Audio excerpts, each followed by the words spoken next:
പ്രണയവർണ്ണങ്ങൾ. രചന അവതരണം മിത്രവിന്ദ. ദേവിയും നീലിമയും വന്ന് ഗൗരിയോട് യാത്ര പറഞ്ഞു പോയി. അമ്മണിയമ്മയുണ്ടായിരുന്നു അവൾക്ക് കൂട്ടായിട്ട്. അവൾ അപ്പോഴും ഹരി പറഞ്ഞ വാചകത്തിൽ ഉഴറി നടക്കുകയാണ്. വല്ലാത്ത വേദന വീണ്ടും തന്നെ കീഴ്പ്പെടുത്തുന്നു. താലിയില്ലാത്ത നൊമ്പരവും അത്രമേൽ ദുസ്സഹമായിരുന്നു. ഒരു പക്ഷേ ഹരിയിൽ നിന്ന് അകന്നു പോകുവാൻ ഭഗവാൻ കാണിച്ചു തരുന്ന നിമിത്തങ്ങളാണോ ഇതെല്ലാമെന്ന് അവൾ ഓർത്തു. മോളെ, അമ്മിണിയമ്മയാണ് അവളെ ഓർമ്മകളിൽ നിന്ന് ഉണർത്തിയത്. ചെറു ചൂട് കഞ്ഞിയും ഒരു തൊടുകറിയുമാണ്. ഫുഡിൽ ശ്രദ്ധിക്കണമെന്നെല്ലാം മുത്തശ്ശി അമ്മിണിയമ്മയോട് പറഞ്ഞിരുന്നു. അവർ കൊടുത്ത കഞ്ഞി അല്പാൽപമായി അവൾ കോരി കുടിച്ചു. ഫംഗ്ഷനൊക്കെ കഴിഞ്ഞ് എല്ലാവരും മടങ്ങിയെത്തിയപ്പോൾ 10 മണിയായി. ദേവിയും അമ്മാളും കൂടി ഹരിയുടെ അടുത്തെത്തി. ഗൗരിയുടെ അടുത്തെത്തി. എഴുതി വേദനയുണ്ടോ ഇപ്പോൾ? അമ്മാളു വന്ന് അവളെ കെട്ടിപ്പിടിച്ച് ചോദിച്ചു. കുഴപ്പമില്ല അമ്മാളു. ശോ, സാരല്ല കേട്ടോ, നാളെ ആകുമ്പോൾ ഉഷാറാകും. അവൾ ഗൗരിയുടെ നെറ്റിയിൽ ചുംബിച്ചു. അമ്മാളു എപ്പോൾ ഹോസ്പിറ്റലിൽ നിന്ന് ഇറങ്ങി? ഞാൻ 12:30 കഴിഞ്ഞപ്പോഴിറങ്ങിയെടുത്തി. എക്സാം ആകാറായില്ലേ? അതെ, 1 മാസം കൂടി കഴിഞ്ഞാൽ എക്സാമാണ്. എന്നാൽ ശരി കേട്ടോ, നാളെ കാണാം. എടുത്ത് റെസ്റ്റ് എടുക്കുക. അമ്മാളു അവളുടെ കവളിൽ തട്ടിയിട്ട് ഇറങ്ങിപ്പോയി. എല്ലാവരും എത്തിയോ അമ്മേ? ഗൗരി ചോദിച്ചു. കൂവും മോളെ. ഹരി എവിടെ? അവൻ താഴെ അച്ഛനോട് സംസാരിക്കുന്നു. എന്തോ പ്രൊജക്റ്റിൻ്റെ ഡിസ്കഷനാണ്. അമ്മേ. എന്താ മോളെ? എനിക്ക് അമ്മയോട് ഒരു കാര്യം പറയാനുണ്ട്. മോക്ക് എന്നോട് എന്ത് വേണേലും പറയാം. നീ എൻ്റെ സ്വന്തം മോളല്ലേ. അതമ്മേ, ഹരിയുടെ വിചാരം ഞാനിപ്പോഴും അബിയെ സ്നേഹിക്കുന്നുവെന്നാണ്. എന്നോട് പറഞ്ഞു അബിയെ വിവാഹം കഴിച്ച് സുഖമായിട്ട് ജീവിക്കാൻ. ഞാൻ സത്യം പറഞ്ഞ ഹരിയോടുള്ള ദേഷ്യത്തിന് ആദ്യമൊക്കെ പറഞ്ഞു എനിക്കൊരാളെ ഇഷ്ടമുണ്ടെന്നും അയാളോടൊപ്പം ജീവിക്കാനാണ് ആഗ്രഹിക്കുന്നതെന്നും ഒക്കെ. പക്ഷെ അമ്മേ, സത്യം പറഞ്ഞാൽ ഞാനതൊക്കെ ഹരിയോടുള്ള വാശിയുടെ പുറത്ത് പറഞ്ഞതാ. എനിക്ക് ഹരിയില്ലാത്തൊരു ജീവിതമില്ലമ്മേ. അമ്മ പറഞ്ഞ ഓരോ കാര്യങ്ങളിൽ കൂടി ഞാൻ ഹരിയെ അറിയുമായിരുന്നു. എനിക്ക് ഹരിയോട് ഒരുപാട് ദേഷ്യമുണ്ടായിരുന്നു. പക്ഷേ ഇപ്പോൾ എനിക്ക് ഹരിയെ ഒരുപാട് ഇഷ്ടമാണമ്മേ. ഹരിയെ ഒരു നിമിഷം പോലും പിരിയാനാവില്ല എനിക്ക്. അമ്മയൊന്ന് പറയാമോ ഹരിയോട് എനിക്കങ്ങനൊന്നും ആരോടും ഇല്ലെന്ന്? കരഞ്ഞുകൊണ്ട് തൻ്റെ മുന്നിലിരുന്ന് കേഴുന്ന ഗൗരിയെ ദേവി നോക്കി. അവർക്കും വിഷമം തോന്നി അവളുടെ സങ്കടം കണ്ടപ്പോൾ. ഒപ്പം വെളിയിൽ നിന്നുകൊണ്ട് അമ്മയോട് പറയുന്നതെല്ലാം കേട്ട ഹരിക്കും. മോള് സങ്കടപ്പെടാതെ, എല്ലാത്തിനും നമുക്ക് വഴിയുണ്ടാക്കാം. ഇപ്പം എൻ്റെ കുട്ടി വയ്യാണ്ടിരിക്കുമല്ലേ, അതുകൊണ്ട് അനാവശ്യമായിട്ടുള്ള ഒരു ചിന്തയും വേണ്ട. അമ്മ അവനെ പറഞ്ഞു മനസ്സിലാക്കിക്കും, ഉറപ്പ്, അവർ അവളോട് പറഞ്ഞു. ദേവി. താഴെ നിന്നും മേനോൻ വിളിച്ചു. ആ മോളെ, എന്നാൽ മോള് കിടക്ക്, അമ്മ അങ്ങോട്ട് ചെല്ലട്ടെ. ദേവി എഴുന്നേറ്റു. അമ്മേ, ഒരു നിമിഷം. ഗൗരി പറഞ്ഞപ്പോൾ ദേവി എന്താണെന്ന മട്ടിൽ അവരെ നോക്കി. അമ്മേ, many happy returns of the day. അവൾ അവരെ കെട്ടിപ്പിടിച്ചുകൊണ്ട് പറഞ്ഞു. താങ്ക് യു മോളെ. അവരവളുടെ നെറ്റിയിൽ ഒരു മുത്തം കൊടുത്തു. അമ്മേ, എനിക്ക് തരാൻ ഗിഫ്റ്റൊന്നുമില്ല.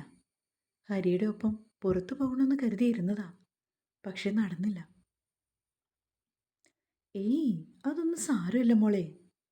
എൻ്റെ മോക്ക് ആപത്തൊന്നും കൂടാതെ തിരിച്ച് കിട്ടിയല്ലോ ഞങ്ങൾക്ക്, അതുമാത്രം മതി. അവർ പുറത്തേക്ക് ഇറങ്ങിയപ്പോൾ കണ്ടു ഹരി നിൽക്കുന്നത്. അവൻ ചൂണ്ടുവിരൽ കൊണ്ട് ശബ്ദമുണ്ടാക്കി. മോനെ. ദേവി പതിയെ വിളിച്ചു. അമ്മേ, എല്ലാം ഞാൻ നാളെ പറയാം. അമ്മ ഇപ്പം ചെല്ല്, അച്ഛൻ വിളിക്കുന്നു. അത് കേട്ടതും അവർ ഇറങ്ങിപ്പോയി. ഹരി റൂമിലേക്ക് ചെന്നു. ഗൗരി എന്തോ ആലോചനയിലാണ്. ഹലോ മാഡം, അവൻ വിളിച്ചു. ആ, ഹരി എപ്പോൾ വന്നു? എത്തിയതേ ഉള്ളൂ. താൻ എന്തെങ്കിലും കഴിച്ചോ? തനിക്ക് എങ്ങനെയുണ്ടിപ്പോൾ? എനിക്ക് കുഴപ്പമൊന്നുമില്ല ഹരി. എങ്കിൽ കിടന്നോടോ. അവൻ ഡ്രസ്സ് ചേഞ്ച് ചെയ്യാനായി പോയി. ഗൗരി കട്ടിലിൻ്റെ ഒരു വശത്തായി ചെരിഞ്ഞു കിടന്നു. എടോ, കുറച്ച് സമയം ഉറങ്ങാണ്ടിരിക്കണമെന്ന് മുത്തശ്ശി പറഞ്ഞു കേട്ടോ. ഡ്രസ്സ് മാറി ഇറങ്ങി വന്ന ഹരി പറഞ്ഞു. എനിക്കാണെങ്കിൽ നന്നായി ഉറക്കം വരുന്നുണ്ട്. അവൾ ഒരു കോട്ടുവായിട്ടു. ഏയ്, ഉറങ്ങാൻ പാടില്ല. കുറച്ച് സമയമെങ്കിലും ഉറങ്ങരുത്. ഹരി അവളുടെ അടുത്ത് വന്നിരുന്നു. കാലിലേക്ക് അവൻ സൂക്ഷ്മമായി നോക്കി. മൊബൈലിൻ്റെ ടോർച്ചെടുത്ത് ഓൺ ചെയ്ത് നോക്കിയപ്പോൾ കണ്ടു 2 ചെറിയ പാട്. എന്താ ഹരി? അവൻ്റെ നോട്ടം കണ്ട് ഗൗരി ചോദിച്ചു. ഈ പാട് കണ്ടിട്ട് എനിക്ക് ശരീരത്തിലൊരു തരം മരവിപ്പാണ്. താൻ പേടിച്ചു പോയോ ഗൗരി? ഒരു വേള അവൻ താൻ പോലും അറിയാതെ അവളുടെ കൈകളിൽ തഴുകി. പിന്നെ പേടിച്ചു പോകാതെ?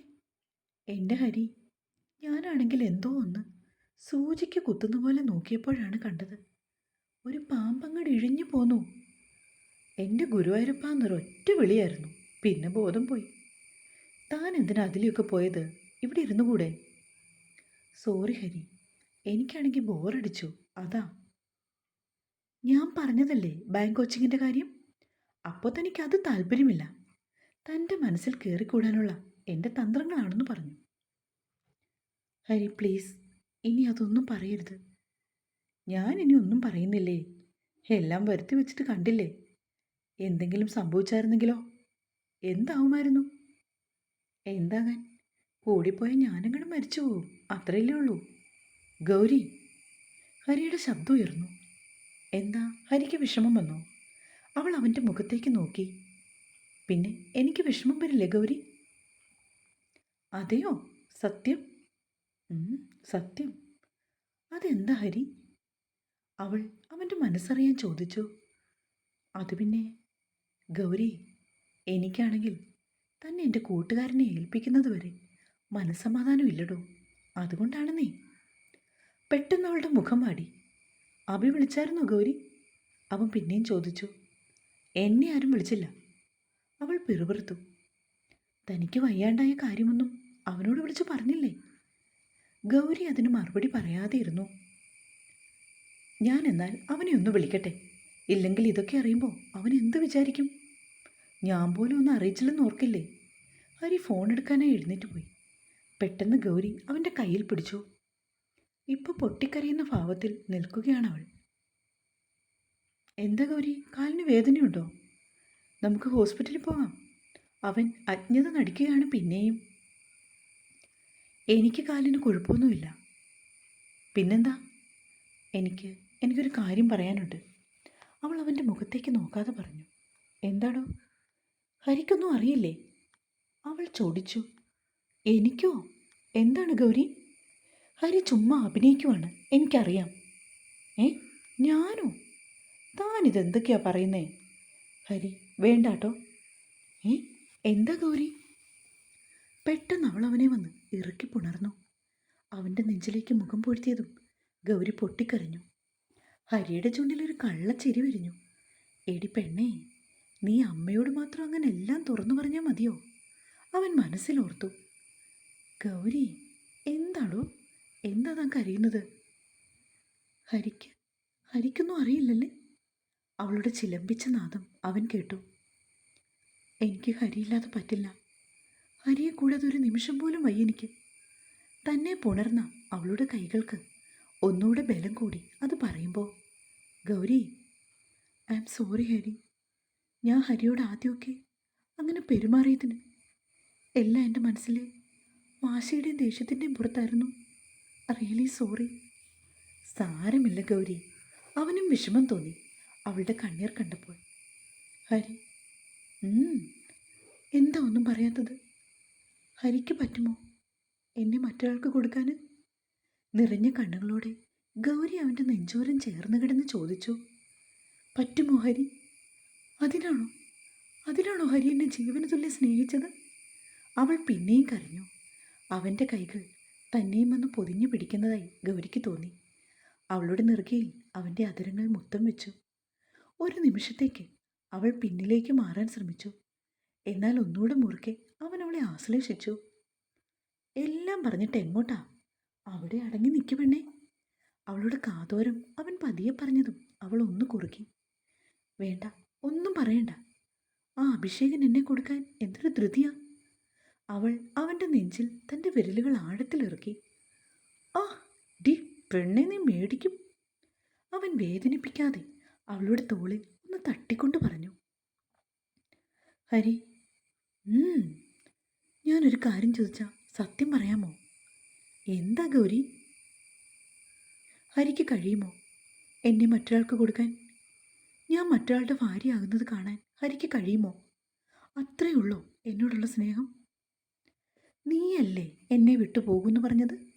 എന്നിട്ടിപ്പോൾ എൻ്റെ കുറ്റമായോ എല്ലാം?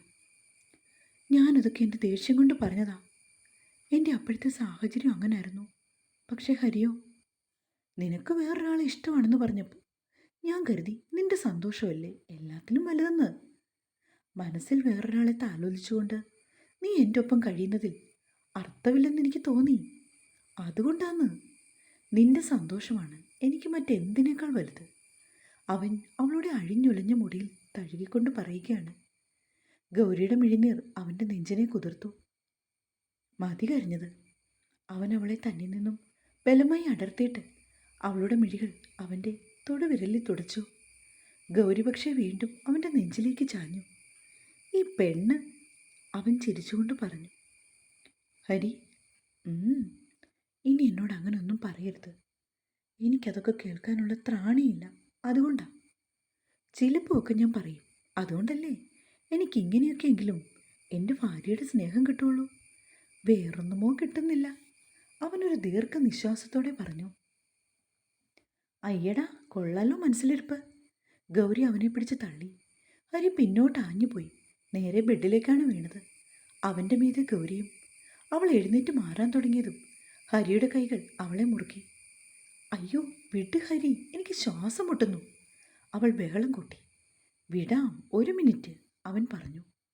നീ എന്നോട് ചോദിച്ച ചോദ്യത്തിനുള്ള ഉത്തരം തന്നിട്ട് ഞാൻ വിടാം. പറഞ്ഞു, പക്ഷെ എന്നെ ഈ ദേഹത്തുനിന്നൊന്ന് മാറ്റ്. അവൾ തിടുക്കം കൂട്ടി. അടങ്ങിക്കിടക്ക വേണേ, ഒരു 5 മിനിറ്റ്.